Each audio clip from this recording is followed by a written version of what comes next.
Hello, everyone who is joining us. Welcome to our session today, Surviving the Government Funding Shortfall, Proven Strategies to Keep Your Nonprofit Strong and Sustainable. We have a great session for you today with a lot of information, so we're going to go ahead and get started right at the top of the hour. Today's session will be recorded, so you're going to get a copy of the actual recording of the Zoom, and then as well as a copy of the PowerPoint presentation too, so you can take this back to your team, have all these strategies right at your fingertips. If you are just joining us, please utilize our chat box to let us know where you are joining us from so we can see who we have on. We'd love to know your name, organization, title, so we can see what kind of folks we have on the webinar today. All right, so let's go ahead and get started. Welcome to Surviving the Government Funding Shortfall, Proven Strategies to Keep Your Nonprofit Strong and Sustainable. We're going to start by introducing our fantastic panel here. We're going to do some poll questions to hear from you, engage the temperature of the audience. We're going to talk about the current state of affairs and then give some ideas and strategies for diversifying revenue. And then we are going to have a Q&A session at the end. During that Q&A session, we want to make sure we answer all of your questions. The best way to make sure we get to your question is to utilize the Q&A feature, which is on the bottom of your Zoom in the little bar there, and you can enter questions for us to answer. All right, so let's begin. We have Judy Keller, who is the president of Keller Consulting. Thank you for being here today, Judy. Of course. We have Stacy Tulavaz. She's the senior vice president of Keller Consulting. How are you today, Stacy? Great, thank you. We have David Blyer, who's the co-founder, president, and CEO of Arriva. Thanks for being here today, David. Hey, thanks for having us, and we appreciate the audience that's coming. I want to appreciate Judy and Stacy and Chris, so I'm looking forward to a really fun webinar. And then we have Chris Fink, who is the Chief Operating Officer at Arriva. Hi, Chris. Hey, Gabby. Hi, everyone. Thanks, Gabby, for putting this together, and thanks to Judy and Stacy for being so generous with their time today. And my name is Gabriella Salemi, and I'm the Director of Marketing here at Arriva, and I will be your moderator for today. All right, so the first question we would like to know, you're going to see a poll pop up on your screen, and it's, will the cuts to grants and federal dollars impact your organization? So do you anticipate this impacting your organization? We have a lot of answers coming in. So we'll let that. All right, so let's go ahead and we will share those results so we can see everyone's answers. About 73% of you said yes, that these cuts to grants and federal dollars will affect your organization. Some of you, 1% said no, and then 26% of you said, I'm not sure, which is also a fair answer as well. All right, next poll that we would like to know is, last year, did more than 60% of your funding come from individual giving?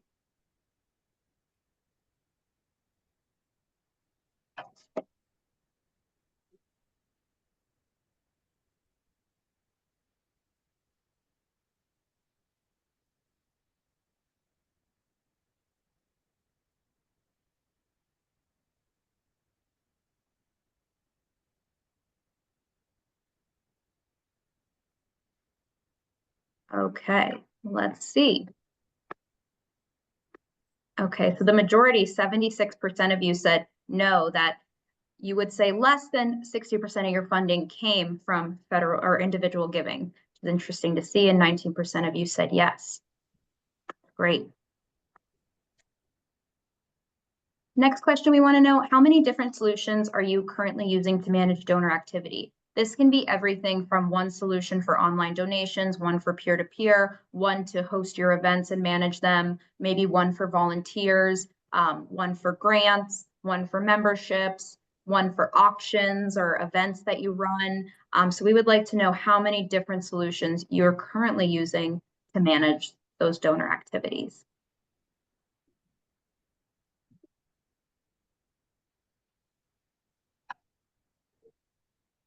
Got a lot of answers pouring in here.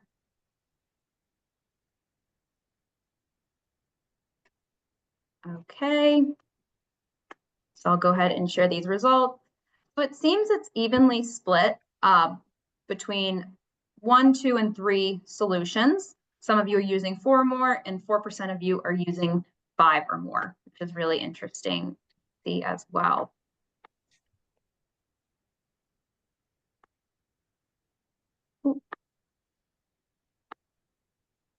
Next one we're going to launch is, does your organization have a plan in place to deal with this funding crisis? So had you made a plan before? Have you just started creating a plan? We'd love to know where you currently stand.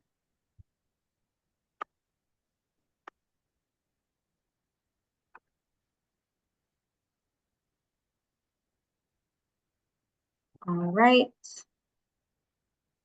And a lot of answers pouring in, so we'll give it a few more seconds. Here we go. So 48% of you said you've just began creating a plan. 36% of you said no. 7% said not sure. And 9% of you said yes, that you already had a plan in place. It was great to see. Last question we would like to know, and with this one, you can choose multiple answers. You don't have to choose just one, but how would your organization be impacted if grants and federal funding disappeared? So would you lose loss of critical funding streams, reduce program capacity and service distribution, increase competition for alternative funding, staff layoffs and burnout, donor and stakeholder confidence concerns, increased dependence on unstable revenue sources, delayed or halted innovation and growth, increased reliance on donor and volunteers, or are you not sure? Some of you might face all of these, multiple of them, one of them, so we'd love to see what your main concerns are.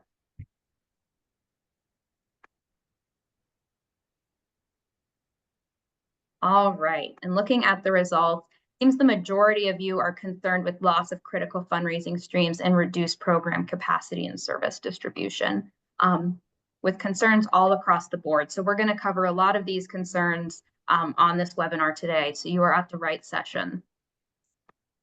All right, and then I'm going to pass this over to our panel. All right, thank you, Gabby. So a lot of great information in that, and it fits perfectly into what we're going to be talking about today. We're going to be providing a lot of information to all of you. We're going to be providing a lot of solutions, and we know that not-for-profits are faced with financial disruptions and with limited time and resources. So know that we understand that, and that's why we provided this lens to kind of kick things off. We wanted to provide this lens of what are the immediate action steps that we feel you need to be taking as you're trying to prioritize your time and efforts. Always know that you can contact Judy and I, though, for anything you need as far as the strategic planning around financials and revenue, and Ariva for your data strategies. So the top 3 things: strengthen key relationships. You've heard this a million times: relationships, relationships, relationships. We need to drive those we need to have donor strategies. They need to be individualized. They need to be supported by data. If you haven't already, personally call your top 5 donors. If you're small, call all of your donors. Call your top 10 volunteers. Again, if you're small, call them all. Volunteers give at about a rate of about 70 to 80% to the organizations that they volunteer with. So they're important. Find out from them. And also, volunteers want to do more. Every study has proven that they want to do more. Reach out to your corporate partners, reach out to your programmatic partners. The other thing we recommend is assess your revenue diversification. If you've not already done that, a lot of you responded as far as what your individual giving was. And I think it was, that we weren't at individual giving was below 76% of you had it below 67%. But know what those streams are. So you just take all your buckets of money: individual giving, corporate, foundation, earned income, and divide that by total revenue to find out what is the percentage of reliance on each revenue stream, and then create actionable, measurable steps toward the top 2 to 3. Again, you need data to know what those top 2 to 3 areas are that you can really focus your attention on. The next is start to look at those other funding opportunities that are out there. We are seeing capacity building grants. They're out there. There are more. than we've seen in a while, and there's a little more flexibility in them than we've seen in a while. So they will pay for a donor relationship strategy, or a donor relationship system. They'll pay for an integration of your systems. They'll pay for consultants to work with you. They'll pay for sometimes even a fund development person a year or two to really kind of launch you, marketing, etc. In Kansas City, our biggest fundraising group reopened their capacity building grant early, just for this reason. New sources are going to come, but you need to be ready. You need to be able to move fast. Judy's now going to talk more about kind of this moment in time and where we are in crisis funding. Thank you, Stacy. We did want to give you, for those that are that know they're facing immediate cuts in federal funding, we wanted to give you those action steps to really focus your thoughts in the next few weeks. I think stepping back, our message is we have seen challenges before in the nonprofit sector, and we will overcome this one just as we overcame, for example, the Great Recession. That's in 2008. Many of you were staff members at that time when we saw an economic downturn like we'd never seen. And because we were resolved to do the work we do and resilient, we were able to move forward, and each organization and their missions were able to, if not thrive and grow, at least maintain services and survive. So we want you to take the long view, to know that the work you do is so important. And when Stacy and I work on capital campaigns and strategic planning for organizations, we know those that succeed are the ones that are really committed to what they're doing. We want you to be resilient, ethical, solutions-oriented, seize opportunities like being very candid with your top donors, as Stacy just outlined. I struggled a bit for L, I guess, but there are cases where a lawsuit is required, and that's all right. Hold true to your values, and of course, those that have experience in facing economic downturns, for example, know how to deal with this and will do better than those that don't have that experience. Let's remember the big picture before we get into more detail. You know, it depends what sector your organization is in. And that's why, again, we'd love to be able to visit with each person individually. For example, a top note is about 9 to 10% of the philanthropic dollar goes to healthcare, and it tends to have an inverse relationship with federal and state funding. That's very different than funding for arts, culture, and the humanities, which are primarily driven by individual donors and the stock market. So it really depends what sector you're in. In faith-based service work, you may have federal grants, and your organization may be among the first to see dramatic changes. So it really depends what sector you're in, and I urge you to be aware of where the philanthropic dollar goes. And The other Judy, side. well, we had one quick question. Behavioral health, would that come under health or human services? Human services. Got it. Thank you. And that is a case where we actually have one client working in behavioral health where they already know there will be about a 20% decline in federal funding. We have created a crisis plan, and we are reaching out to other top donors for gap funding, not for long-term sustainability, but for emergency gap funding, and it's been successful. So again, it really depends what sector you're in and what your personal or your organizational revenue pie looks like. Let's also look at sources and remember that most money that comes to nonprofit organizations comes from individuals. Giving USA and the Lilly School show individual gifts at 67%. About half of the foundation funding is through donor advised funds. So that is also individuals. as is bequest funding. Those are still individuals. So the vast majority of the philanthropic dollar comes from individuals. And that's why we always go back to thinking about what the relationships are with those donors. And hats off to those of you that said most of your funding is supplied by individuals. That's great. It is not, that is not the majority of cases. So if you're not in that group, that's okay. There are times that crisis funding can be very successful. You can either have a crisis campaign that may last over a 12 to 18-month period, or you may have something much more immediate and driven by social media and email and all the tools available through Ariva. But here are some advantages. You don't want to do it too often. And again, it depends on your situation and your sector, but it can be very successful. For example, when one organization in women's health was facing loss of funding due to abortion policy, local Planned Parenthoods actually increased the amount of funding that they had as a result in a very short-term crisis funding initiative. Increased awareness, certainly PR. You've got to have the urgency.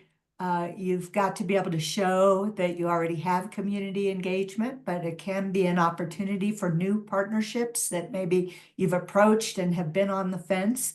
It can be a crisis campaign can be a way to really move them to close and create a programmatic relationship with you. There is a potential for increased donations through general broadcasting rather than narrowcasting of solicitations. And of course, media and social media exposure can be very helpful and timely. Now, there are some challenges too, and we can't we don't want to see you have too many campaigns that are where the message is a crisis, right? Or a short-term need, because you want your donors to be with you over the long term, not just a single gift. Some of the issues to manage in a crisis campaign are, first of all, donor fatigue. That is a concern that organizations do take very seriously. There's also the short-term focus. If we go to someone and ask, or a grant funder even, and ask for a very short-term or gap funding, we're going to have to think through what that relationship is at the end of that grant period. There is a risk of asking the same pool too many times. There are issues around credibility. We recently had an arts center have one article that went viral in the community that was about its budget shortfall. And based on one newspaper article and associated publicity, they were able to raise about $500,000. They also raised a lot of questions about how they got in that situation in the first place. And that executive director is no longer there. So credibility concerns are an issue in managing a crisis campaign. And then again, we just don't want organizations to be out there too often crying wolf. But certainly it can be effective for short term and in the political environment that some of our organizations find themselves in. All right. Thanks, Judy. Thanks, Stacy. I just want to touch on something Stacy mentioned earlier, and Judy as well, about the importance of data and how it can inform your organization of its financial health, but also really execute some of these ideas that Judy and Stacy are talking about. I mean, even that slide that you showed earlier, Stacy and Judy, about the sources of income and where your money's coming from, foundations or, corporations, individuals. I'm surprised how many organizations David and I talk to weekly who they can't even get that report out of their donor database, and that's just something so basic. So even understanding and establishing the health of your organization, that data is going to really inform you of that, and you have to make sure you have a solution in place that's going to allow you to track that information, and really be able to initiate and maintain, especially an individual donor program, right? That's going to hopefully make your organization as healthy as possible. You know, having a central database where all of your donations are coming into, and beyond that, all of your constituent information. You know, are you able to look in one database and see across that a database the entire engagement of a constituent? You know, they could be a donor and a volunteer, and they could be a committee member. They could have a relationship with someone who owns a law firm that could help you land that large donation. You know, tracking those relationships, and then being able to communicate with them via email, text, printed letters easily. I mean, and having all those online solutions in place to capture donations online through various ways, and having it integrated so you don't have to deal with siloed data and getting it all into one database, right? I mean, that's really what we're talking about here.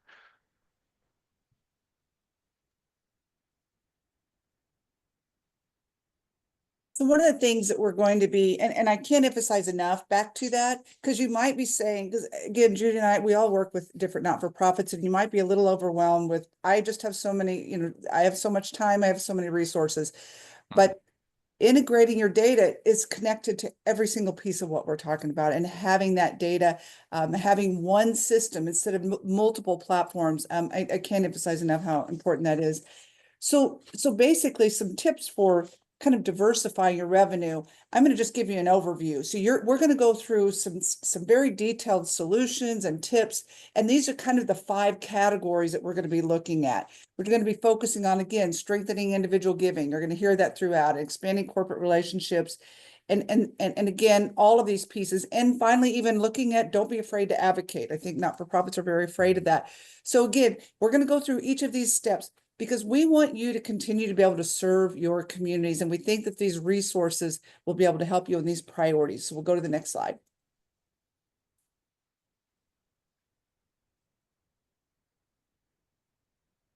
And I think, David, I think you were going to start with some specific things on this. Sure, Judy, thanks. First of all, you're absolutely right. I mean, when you're really looking for an offset in this potential grant, or, you know, you're really seeing even a reduction in, you know, donor acquisition or retention or acknowledgement, I think those are going to be always concerns and how you can offset that. But, you know, I think there's some interesting stats out there right now of, and this was all through the Giving Tuesday, you know, 61% of donors worldwide prefer giving online. And when you really think about that, you really need to make sure you have a very strong online and offline presence that is going to make it easy for them in many, many different ways. You know, so, you know, part of this is, how do you really build an engaging online platform? You know, it's not one channel. And I really want to emphasize that, you know, back when we were talking about even segmentation and really understanding your donors and how to segment out different donors. I think there was even a question about, you know, how often do you do campaigns? I think, you know, it really depends on who those donors are and how you're really going to, you know, ask for a certain type of campaign, especially with, you know, we're all preparing for some sort of reduction in grant money, and we don't know where it's going to come from, right? But, you know, invest in your website. I mean, truly, you know, and I've heard differently about, it's not too many people go look at that, but you're really tracking that. I mean, make it a very visible, make it engaging, make it sure. And we've got a few different examples of different ways of giving, but also different ways of really being a donor-centric website. And we talk about that, but making it visually appealing, make it easy to navigate. That's why we call it donor-centric. And, you know, a whole social media strategy. It's you know, some people are really comfortable with social media and some people are not, but it's don't overthink it. You know, just think, how am I getting this out? Am I getting it on Facebook? Am I getting it on LinkedIn? Am I getting it on TikTok or Instagram or wherever? But it's not so much even the channels. You want to make sure who is your audience that you're talking to, and going back to that donor segmentation, you know, promoting offline events through email and social media. I mean, you talked about different types of campaigns and what is that messaging? We'll talk a lot more through this, but about messaging. And then you have partners out there. Really engage your partners. I mean, partners could be local businesses, that maybe is supporting you today or supported you in the past for whatever reason, go back and look at that. What other outlets, what other influencers, are you aligned with that really want to help you gain and reach those donors in a different credibility way? So, engaging in different multiple channels, using peer-to-peer fundraising, a good examples. We'll talk more about that, but by engaging through peer-to-peer fundraising, you're gathering all of that data into your donor database. It's going to help with that, even with that donor acquisition. And there's multiple ways of doing this, whether you're using peer-to-peer, and we'll talk a little bit more about this, through your own existing database, or maybe asking your active donors, your volunteers, your board members to talk about the grants and how they're being reduced and how that's affecting you and where that's actually going to affect you. And that goes back, to the messaging. So with that, thanks, Gabby. Yeah. Yeah, and I'll talk a little bit about just recurring giving, because it's one of the bright spots in 2024. There was a 6% increase in recurring donations in 2024. But what I don't want to encourage you to just throw up a recurring donation page on your website and expect people to come to it. You really have to put some thought into it. In particular, because the one negative about recurring donations is the churn rate. I mean, I think 10% of recurring donors cancel after the first month. So you really do. You have to encourage people to understand and be aware of your recurring giving program, so they sign up. But then you also have to do some work to retain those recurring donors, right? And you can do that through awareness by building a monthly giving club, right?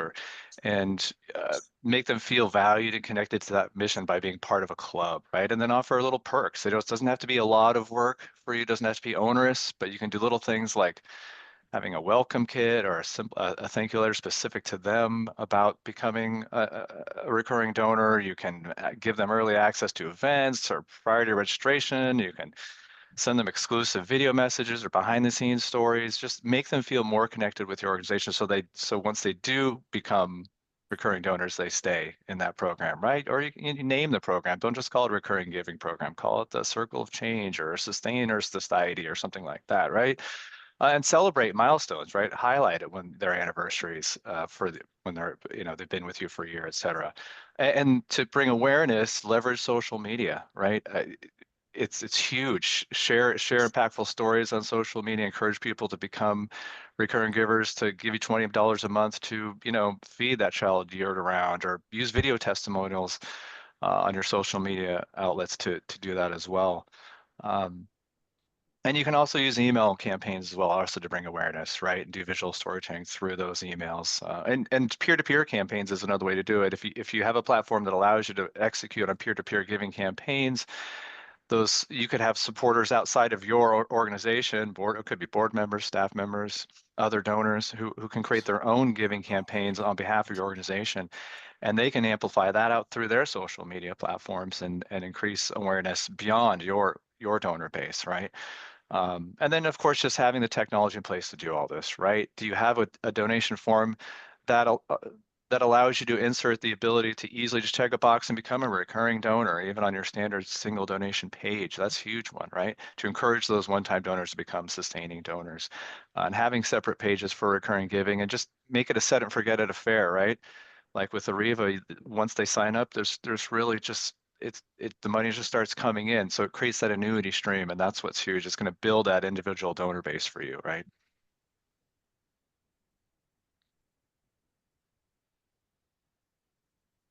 David, you want to talk a little bit about this? And I can. Yeah. And I like going back to statistics and starting this stuff too, right? Because 33% of the donors worldwide give tribute gifts. And this is just another option, when you're thinking about this. Again, it goes back to giving people ideas, and when we're talking about multiple ways of giving, this is really another thought. It's not just asking for a tribute gift, but it's another way of giving and saying, again, we've been offloaded, and if you thought about a reoccurring giving, there's a lot of great sites out there. We can give you different examples of how people are giving different ideas on raising money. Tribute gifts, I always like talking about it because there's always this alignment, right? There's an alignment about the individual that's giving and the reason I'm giving to a tribute gift, whether it's an honor of or a memory of another individual for that nonprofit, because they'll, I'm not going to give to a Humane Society if I know they don't love pets, right? I'm going to give to the Humane Society as an example if they love pets, just to give that example.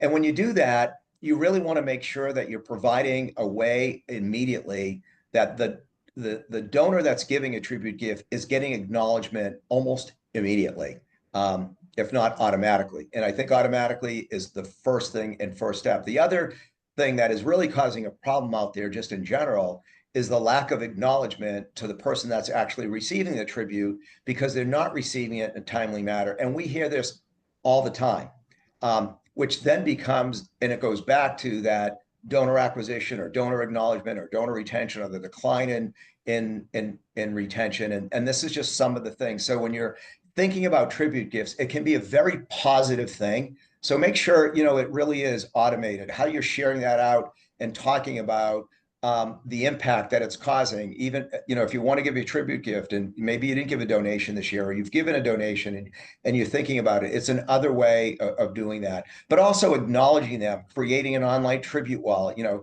We've heard a few, but celebrate that donor, honor that donor. I mean, acknowledge that donor. It's really important. Make them feel special because they're doing this, and then show this potentially, whether it's an email or a newsletter or even on your website, acknowledging, tribute people and what those tributes for, if it's meaningful. You can also, personalize and make nice, personalized certificates and saying, thank you for this, tribute gift. Or maybe it's their fourth tribute gift that they're giving or something for really reoccurring in that aspect of a tribute gift. Maybe you want to have live memorials and talk about, maybe specific projects that are going on and how that impacted them that you gave somebody with an honor of, and again, we repeat this a lot because it's so important. Stay in front of people and letting them know how that impacted the organization through social media. And again, gratitude on anything that we're doing that we will talk about today is all about really a deeply personal thing that they're providing and the impact that they're really giving to the organization. And I want to just add to that a little bit. When I worked at a not-for-profit, I was there for 10 years, and the only complaint calls I ever received were on the thank yous and the tributes. That's the only time I heard complaints. We get great service, but they complained about that. Second thing is, we cannot forget the largest transfer of wealth that is getting ready to occur and planned giving, and making sure that we have a planned giving site. And I think people get overwhelmed with thinking I need a full planned giving program. But again, if you just start with a planned giving site. Yeah.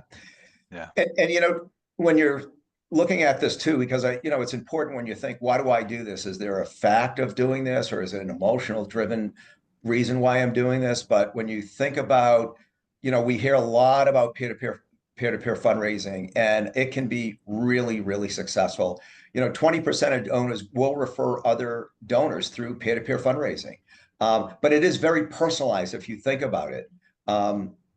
It really is another way of reaching new potential donors. We've seen it in multiple ways of really engaging in true fundraising campaigns. It could be within your own donor database as a reminder and why you're what that actual goal is. Maybe there's a sense of urgency on that goal. Be very specific, and you want to make sure it's very measurable. If it's a time frame that a grant now that is being reduced, and that piece of that grant and what that impact is, share that out there. And when you're sharing that out there, this is why peer-to-peer is another way. If your board members or your active donors or your volunteers, not everybody has to give, but they can certainly send this message. And also you can tailor that message for all of the ones that want to really help with that maybe specific grant, because then it's multiplied in many, many ways.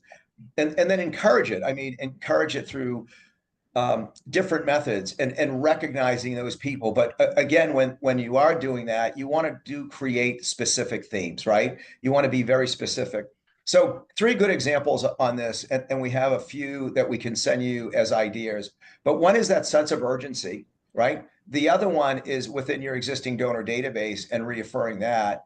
And then really focusing on, we've seen many organizations that a lot of their effort was just on peer-to-peer fundraising, and the majority, after there were certain reductions, They put so much emphasis on peer-to-peer fundraising and really got it very engaging. They even set up through challenges and made it fun for all the peer-to-peer fundraiser, the individuals that were actually developing peer-to-peer fundraisers. The other nice thing is why using a peer-to-peer as opposed to even a crowd fundraising platform is you're going to capture all of that relevant information of every donor through each individual that's coming in. And then it enables you as an organization to reach them and acknowledge the individual. Also, peer-to-peer fundraising, where it also works, is that acknowledgement. Because if I set up my own peer-to-peer fundraising and I went out to my specific donors, and I'm going out to my friends, that's one area, right? When they give a donation, the donor should be acknowledged that that individual that just gave a donation, I know that. And if your system isn't doing that, it's really empowered. And I share with you, find that system that does. And then they get an acknowledgement. The staff gets an acknowledgement. So there's 3 levels of different types of acknowledgement that then leads to best practices, because all of this is automated and instant. And that's really important things.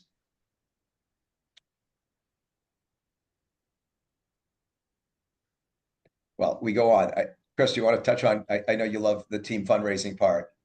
I do. I mean, peer-to-peer and team fundraising are such great ways to increase your individual donor base and really use that network effect of these individuals raising money on your behalf, right? To acquire new donors. Team fundraising is if you have, again, the right solution in place, it does take some work to set up and get running. There's marketing involved, but it's just such a great way to increase that individual donor base, right? And we have many of our organizations that use our solutions are starting to implement team fundraising programs. And if anyone wants to see some examples, please let us know, and we can show you some examples of how they're using that. But really, I mean, I think people sometimes are too dismissive of how competitive we all are, and that gamification piece too really does work. Turning that into a fun competition and using leaderboards to show top performing teams. I did this with some people in our office here locally in California. We did a team fundraising. We participated in a marathon, and it was super fun, and we raised a ton of money. And we were competitive with others and each other. So it was really great. I don't know if you want to talk about any more, David, about that. Yeah, no, and I think there's a real movement, because when we hear team fundraising, people think it's a running event and it's a team and let's go build teams. I think it's gone beyond that, because I've seen some great organizations out there combining an event and peer-to-peer fundraising and team fundraising as one. We're seeing when they set goals traditionally on running an event, and maybe they set up a peer-to-peer fundraising, a lot of them are absolutely reaching their goals. Where you're putting an event together and registering for that event and participating as a team, even the teams are sending out to their members, and when they're reaching out to other donors to raise more money, and they're writing it in a way now of saying, hey, we hope you can attend this event, click here. If you can and want to participate in my team, click here. And it's a combination. And now what we're seeing, because it's a combination, not just the organization running the event and sending it out to their database, but by combining a team, even if it's virtual, it doesn't have to be physical, they're doubling their goals. And this is really, and it's building around the community. It's building around the mission of what you're having. It's increasing that donor acquisition more than you can imagine. It's engaging those current donors in a very meaningful way. And then again, go back to the acknowledgement. But I think team fundraising, in combining these 3, can really help an offsetting, whether you're getting reduced in grants or not, but it really does help in so many different ways to double that type of raise for that, whatever that event may be. So we want to also simplify. Again, we talked about corporate foundation partnerships and how to expand upon those. And we already talked about grants and an integrated data system, capacity building, et cetera. So continue to capitalize on that, continue to reach out to those partners, again, corporate and foundation partners. Engage those local businesses. They all want to volunteer. They want to engage. And that's where, again, we drive giving out of that volunteer engagement. The other thing is don't be afraid of cause marketing. Cause marketing doesn't have to be, oh, I've got to, work with Home Depot and create this huge system. It could be as simple as a cause marketing at a local coffee shop. It could be as simple as, back to competition, getting all the local banks, maybe not the bigger banks, getting all the local banks to compete in raising and doing some cause marketing on their sites. So don't let it overwhelm you. Jump in and take on these types of tasks. Anything to add, Chris or David or Judy? Yeah, I mean, David and I did a whole webinar on grants management. We could talk for a lot about this, but I'll just mention real quickly, which I always find interesting, is that most people that come to us and are looking at our solutions are managing grants and spreadsheets. And I really encourage you to get off spreadsheets and use a legitimate grant management system like we have with Ariva, because there's many reasons why people don't get their grants funded and their proposals are denied. But I think two of the main reasons, I'm sure Judy and Stacey could talk more to this, is finding the right grant to apply for, meaning making sure your organization's mission is aligned with the grant giving institution. That's one. And there's many resources out there for finding the right grants to apply for. And I'm sure others here on this can talk about that a little bit more detail. And then managing the grant process in something other than a spreadsheet. One of the biggest reasons also grants are denied is because you are just simply not doing the due diligence that it takes for the grant application. You're not getting the report to them on time. They're not following up. So having activities related to those grants and making sure people are assigned to them and making sure people are following up on them, so that you're performing all the requirements for a grant. That's one of the biggest reasons that these grants are not approved. I know, David, if you want to add anything to that. No, I'm going to touch a little bit because I think there was a question on the. Oh, do you have a grant management? Do you have a grant management demo? It just popped up. Yes, but I also want to talk. Somebody mentioned in the audience of, how do I know to go to that coffee shop? It's not how do you, and it's a great question. It really is. But if you're really doing an event, one thing is how to reaching more people, right? And getting your mission in front of the potential donors or corporate sponsors or community supporters, or, creating that sustainable, funding, right? Instead of, depending upon an unpredictable grant that's going out right now, these type of campaigns can bring in more consistent donations from engaged supporters. But how do you make it work? And there's no one secret to it. There's not a special formula on this. But again, you'll hear this a lot. Use social media. I don't know how many. I know certain people are going to have an event and they just post it on Facebook and people literally show up. But when you're doing that, show that powerful story. Why do they want to go to that live event? Why do they want to meet you at that coffee shop? Or if they're at that coffee shop, why you're going to be there, why they want to listen to you while you're there. And you can do this, whether it's social media, you can do this in email outreach, you can do this in online ads. I mean, there's a lot of different ways, but I think the key is to meet people where they are, show them why their support matters. And I think a well-planned cause marketing campaign can really help fill the funding gap left by these potential grant reductions, and create at the same time a very strong and loyal donor database that's even going to sustain you, and your mission even in the future. So I think there's a lot of good to what we're talking about, in preparing for this decline in grants. Now I know we want to get moving because we want to make sure we have time for your questions. We've seen a million questions out there, but I think, and so even with that said, on this slide, there's a lot of information here, but I think the big takeaway is that, you heard about people like to give online, 60-some%, Christopher can get that right, but 75% of donors go online before they give. They may not give online, but they go look online. So I cannot emphasize enough how important this is. Also, on these events, again, if you're overwhelmed with, starting an event, take your current events and add peer-to-peer to those events. And again, you have this tool to help you to do that.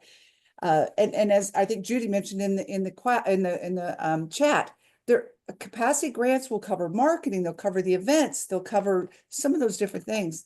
Those are out there. Some of the things that you might have to fund on this. Yeah. We'll go quickly. Earn it, earn income. Everybody says, well, what are your earned income possibilities? Offer fee for service. Many of you do that. You could look at that, expand upon that, sell merchandise, t-shirts, etc. Rent out facilities, rent out parking. But I think one of the biggest opportunities might be shared services in this category. Looking at, how do I work with another not-for-profit? And these are things we should be looking at anyway, regardless of what the current funding situation looks like. So look at many different options within earned revenue. And then finally, don't be afraid to advocate and engage with policymakers. I just attended a session with with the Health Forward, a group out of Missouri and Kansas, and there's so much fear around advocacy and lobbying, what I can do and what I can't do, and so people just don't do anything. And this is a time when we can advocate. Not-for-profits can advocate. Yes, there are guardrails, and yes, you should know those, but don't be afraid of it. This may be a time more than any to get out there and be an advocate for what you're doing. We can help. There are other organizations that specialize in helping you navigate through this. From our perspective, we're thrilled to partner with Arriva. A single solution to donor relation management is so vital. Judy and I've seen it a million times with our clients, regardless of how big they are, regardless of how small they are. That single source is so vital to them to being able to fulfill their mission. And we're going to talk a little bit more about that. I don't know how many people have heard about Arriva before, but I'll do this really quick. We've been around for 30 years. We have over 6,000 clients. Our clients have done so many different things with our software, one of which has been running different types of events. We've done over 30 or 40,000. We haven't done it. Our clients have done it. And not only do we have 6,000 clients, but we've really been vetted by many national organizations. And these are just a handful of some of the organizations that have vetted and approved us as one of their preferred vendors out there today. So what is Arriva? We've talked a lot about this today, but we truly are a platform or software application with one unified database with many applications. The nice thing is you don't have to buy all of these applications. You buy what you need, but the strong point here is they're all fully integrated and automated. And that means whether they're using any one of our applications, when they click submit, all of that relevant information immediately is captured into the donor relationship management database, automatically sends a custom thank you acknowledgement receipt, and sends a notification to the staff, which lends to going back to that increase of donor acquisition and retention and acknowledgement, a very great way, and really doing things differently about best practices. And again, this is just a view of all the applications within one unified database. So it's eliminating moving that data. It's eliminating all those added administrative tasks. And it really is helping, the individuals within your staff, and whether you're small or medium or large, it doesn't matter. It really is allowing you to take less time on the administrative side and more time reaching, the donors and doing, the work that you do each and every single day. Thanks for that, David. All of the functionality and solutions you saw today are achievable in Arriva's Exceed Further. If you'd like to learn more about Arriva's software, how we maybe could help, your organization during this time, maybe in the future, please go ahead and hit yes, and we will make sure someone from our team gets in touch with you about a demo. And I can tell you a little bit more about Keller Consulting. We are not data experts, but we certainly need them and use them. Our sweet spot really is capital campaigns. And we have done many capital, special project, and endowment fundraising campaigns across the country. We were founded by two people who had worked with a larger nonprofit consulting firm, and decided that saw that nonprofits needed more hands-on specific project management, not just generalities and not just consulting, but real project management.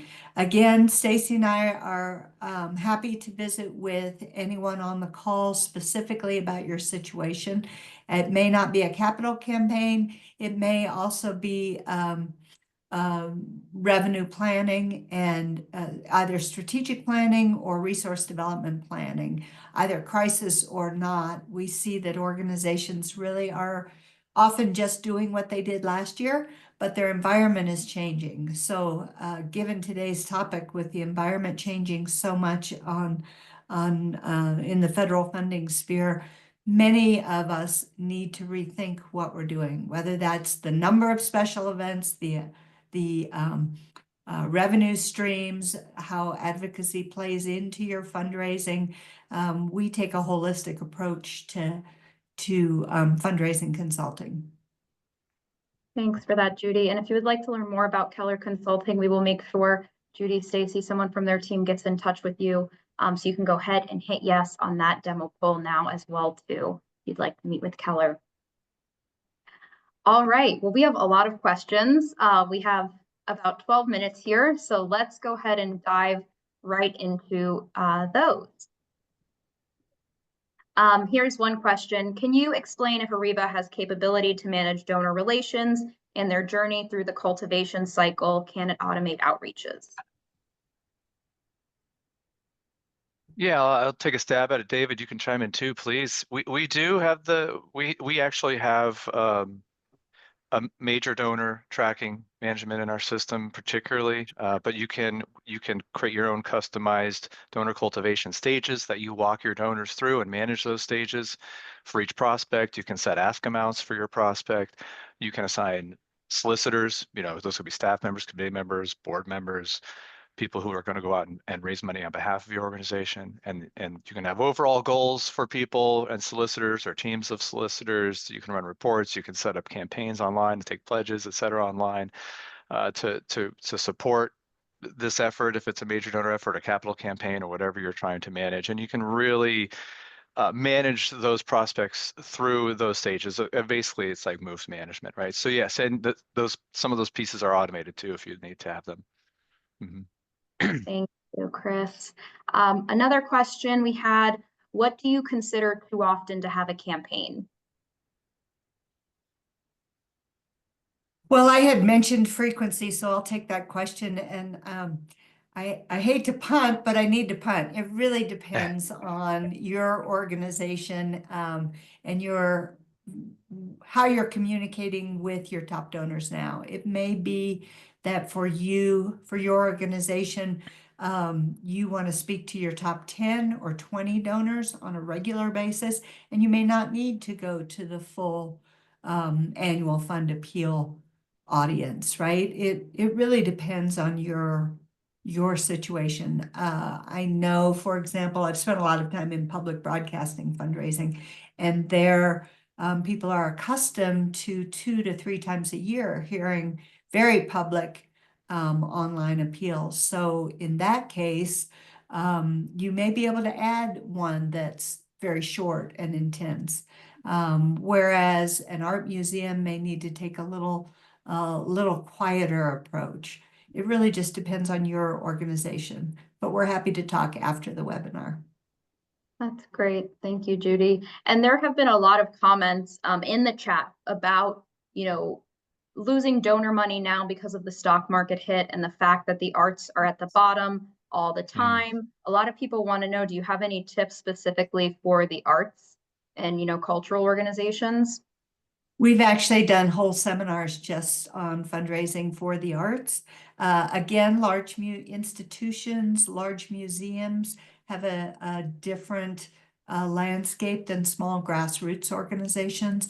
I do know for smaller grassroots organizations, collaborating is key. We see a lot of regional funders that our nonprofit organizations don't know that we're not duplicating, but to the funder's eye, it looks like a certain amount of duplication. So I think the first thing that comes to mind is if you can build a coalition of grassroots arts organizations and work as a team and have true collaboration, you're going to be better off as a small grassroots organization. The large institutions face issues around an aging donor demographic. So you've seen some of our large museums come up with events that are to appeal, events and young friends of art groups to try to appeal to the next generation. But in general, arts organizations probably are less concerned with the federal funding piece and more concerned with the stock market right now. Thank you, Judy. Another question that came in, well, not really a question, but there's been a lot of comments on software in the chat. Someone said, Blackbaud, when you were talking about having one solution with everything in one place, someone said that Blackbaud helps with this, but it's a pest. Are there better solutions to Blackbaud out there? For those that want to know. It's a pest. Yeah. Well, we have done many data migrations and moved clients from every solution out there, so including Razor's Edge NXT. So we're very familiar with doing that, and we can make that as painless as possible for you. If you're interested, just reach out to us and we can show you all of our solutions. Not a problem at all. And we'll, in fact, we can actually evaluate your existing solutions that you're using and give you some guidance on how we can potentially consolidate all those different solutions you're using into one. So please reach out if you want to get more information. And I think it goes a little bit more than that from and thanks, Gabby, about Blackbaud. I'm not here to knock it one way or the other. I will just share this. We've learned one thing, there's a lot of different applications out there, and yes, Blackbaud has many of them. The one challenge, though, is even when you're looking for an auction platform or team fundraising, they're not fully integrated. And with Ariba, and I'm just going to share it with you, all of these applications are fully integrated. And that when you're asking about other solutions outside of that, Ariba with our core flagship product, which is called Exceed Further, does all of that. So you're no longer moving data around, whether it's a grant management or a campaign management or event registration or team fundraising or texting or auction software and more. All of those are part of Exceed Further's unified one database. And I think we're seeing how it's making a difference in the nonprofit industry. Thanks, David. Someone asked too, is there a way to get more people involved with in-person funding if the organization and the community are very rural? The community itself is low income.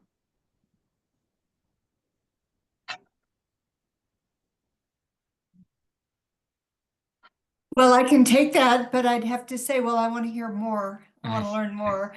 I just did I just completed a campaign for renovation of a downtown arts center that served in a rural community that serves as the economic development really driver for the downtown area. So there's not federal funding, but there are state grants available, and it's all based on community proof of the need, right? So it's a rural community, but because so many people in that community have demonstrated their support, they're able to then secure statewide and regional funding. Judy, I'd like to add to that because we do deal with organizations that do struggle because they are in rural areas, and there's no doubt about it. It's not easy unless like you're in a downtown. But the ones that we have actually helped, and the way that we've suggested to do this is when they were running I remember this particularly. They were running at an event. And they went into their database and they realized we don't have a lot of donors. How are we going to do this? And the next thing we strategized a little bit about this, and it wasn't.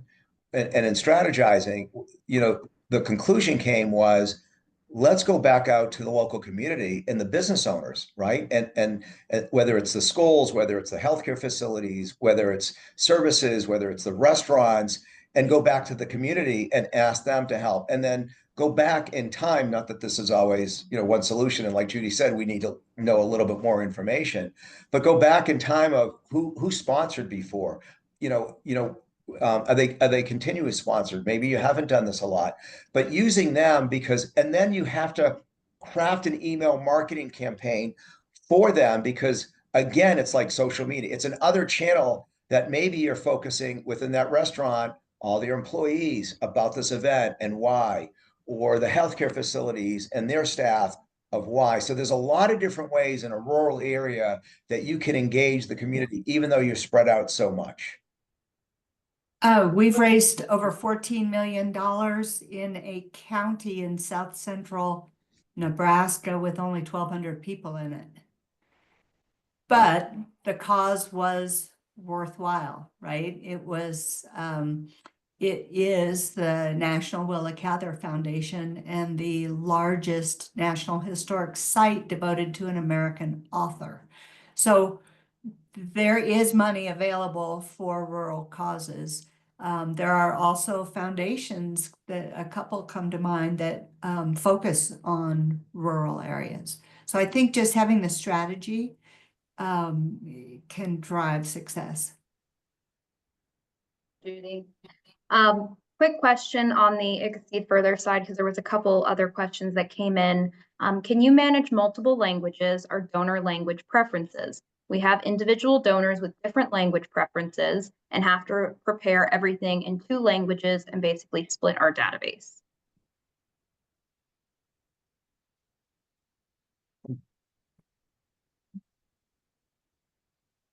Great question.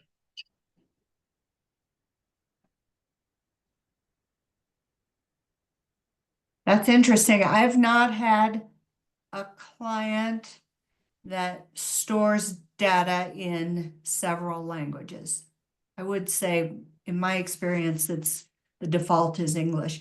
We certainly communicate in different languages, but the data storage is English. Is that your experience at Ariba? Yeah, our data storage, we have localized. We have clients in Australia. We have clients all over the world, South Africa, different areas. But we have created donation pages that are in different languages for our clients, so that the donor facing pages can be done in different. They're very flexible. But you're right. The dollars that come in typically through our merchants anyway are in U.S. dollars, although we have dealt with that before in other countries too. But our application itself is, yes, it's in English. Yep. Thanks for that, Chris. Mm-hmm. One last question, because I know we're at the hour. We'll do one more. Related to the topic today, many nonprofits are refreshing how they describe their mission in light of the executive orders from Washington. Have you seen good examples of how nonprofits have converted their content to what was utilized in 2024 to what will be recognized in 2025? I'll start. Boy, that's a great question. That is. The first thing that comes to mind is going back to the idea of resolve. We're not going to lose who we are, right? We're committed to our values and our vision and our mission. You all are doing some of the hardest work imaginable, and you need to have professional tools and resources to be able to do it. So I would say you stay true to who you are and think about, through focus groups and other marketing and testing, figure out a way to bridge whatever divide may exist. And we are seeing a lot of our clients go through this. They're looking at mission, they're looking at vision, and they're trying to figure that out. And to Judy's point, back to resolve. However, there are times when certain language becomes touchy. We're in a state that does not have Medicaid expansion, and I don't want to hurt anybody's feelings, but we learned we couldn't use the term Medicaid expansion, right? And I'm not saying don't use DEI as an example, but I think looking at it's worthwhile to take a look at it and make sure that the language still fits what you want. And if it still fits what you are, then again, take a thoughtful look at that. And we can help with that kind of process as well. Thank you. All right. Well, those were all the time we have. Thank you for your great questions. Thank you for your great insights from our panel. You will be receiving a recorded version of the session as well as a copy of the PowerPoint presentation. So you can take that back to your teams, review it internally. If you requested demos, we'll be sure to get in touch with you either from Keller Consulting or Ariva. And we thank you for joining us today. Thank you to Chris, Judy, Stacy, and David. We hope to see you on our next webinar. Thank you, Gabby. Thank you all. I wish you all the very best in your endeavors, in whether you get reduction in grants and offload that or you don't. And I hope that doesn't happen. But we're always here for all of you, and we're very passionate about this industry. So we thank you for everything that you guys do. And Stacy, thank you for joining, and Judy and Chris and Gabby for putting this together. It's great. Yeah. Thank you. Thanks, everybody. All right.